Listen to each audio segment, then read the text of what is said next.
people say, oh, I want to be a millionaire. Well, do you really? Is it 1 million? Is it 500,000? Is it maybe 3 million? Is 1 million worth the same it was when you had that goal maybe 10 years ago? Potentially not.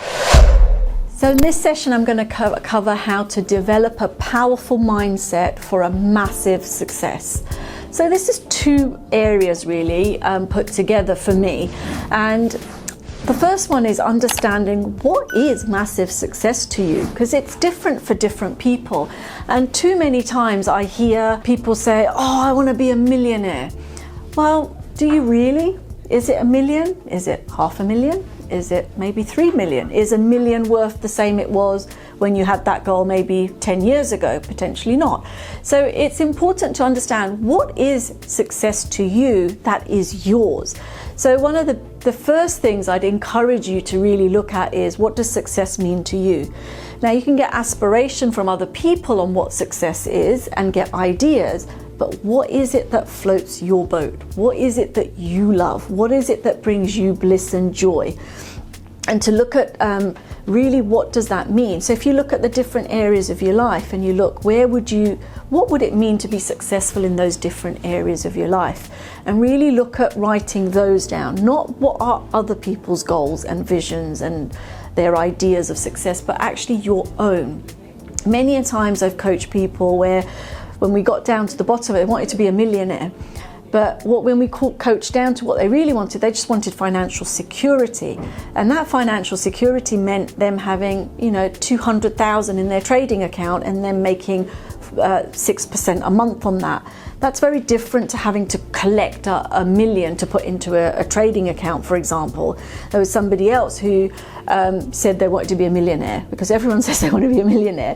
But what they really wanted was they felt unsafe in their financial situation because they weren't in a relationship. But ultimately what they really wanted was to be in a relationship.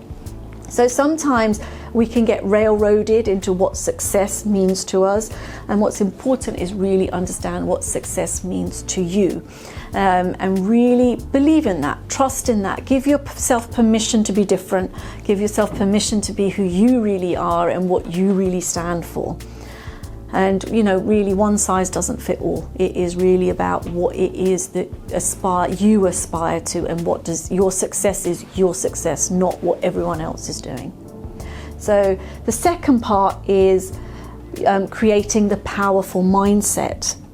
Now, creating a powerful mindset is, again, very different for many people, and it's quite wide. But the thing that I have found the most powerful thing to change your mindset to a positive mindset, or a powerful mindset, not positive, more powerful, is who you surround yourself with.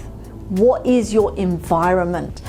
This is, for me, the key thing that will change your mindset. Who are you talking to? Who are you hanging around with? Who are you surrounding yourself with?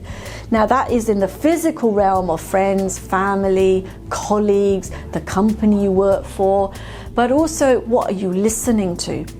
Are you listening to personal development? Are you listening to certain people you aspire to, who give you, a powerful mindset and tools and techniques? So that's kind of like your environment, but also need to detox your environment. So you need to look at who's holding you back, who's negative in your life. Doesn't mean you need to get rid of them. It just means spend less time with them. Don't tell them your goals. Be sacred with what you're looking at, with people who are going to support you in that area rather than who's going to bring you down. Now, normally they don't want to bring you down for any horrible reason. It's just basically it shows them up to not being the best versions of them and getting their goals.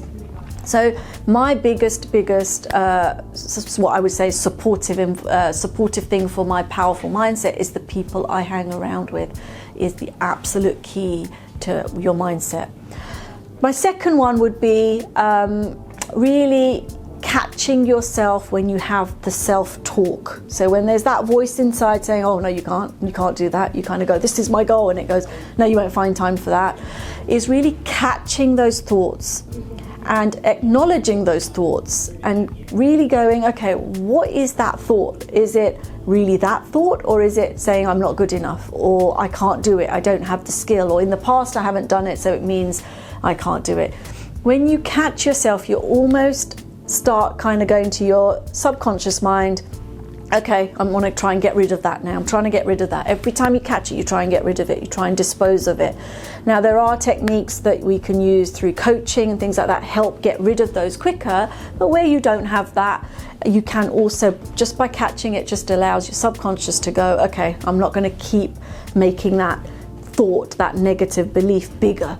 So it's really catching yourself. When you've caught that thought, you could also make an affirmation from it. So let's say I'm not good enough. You could write that down as an affirmation, or as I am more and more than good enough. I am, I'm great at what I do. I have all the resources I have inside of me. Make it into a positive, present affirmation. So it's in the now, like you've already achieved it. You can then write that down on a piece of paper. You can put it on a reminder on your phone. You can make a poster of it, and you put it in places. So you want to be doing this affirmation as many times in the day as possible, minimum twice a day, morning and evening. And you just say that affirmation to yourself again and again and again. Or you can make it put it up as a poster, laminate it, put it in your bathroom, so you're constantly seeing that affirmation. So it starts making your subconscious mind really start thinking, oh, is it that or is it that? So those, just to recap on that, we're really looking at your environment being number one. Who do you hang around with? Who are you surrounding yourself with? Now that's physically, but also what are you listening to? What are you filling your mind up with? Is it powerful things or negative things? What movies are you watching? Are you watching, what are you reading? The movies you're watching, is it about positive around the goal that you want to achieve, or is it not? And then the second one is really catching yourself when you have negative thoughts in your mind. You have a inner voice, catching that and saying, thank you for sharing, but no thank you. It's just asking it to go away and catching it every single time. So I really hope those tools help you. They've helped me in my life. I put them down to massively around my success. If you've got any questions, please do send them through. I'd love to hear them. Try them out. I'd love to see your affirmations. Send across your affirmations. And please do like this page if you've enjoyed the video. And please do subscribe. Thank you.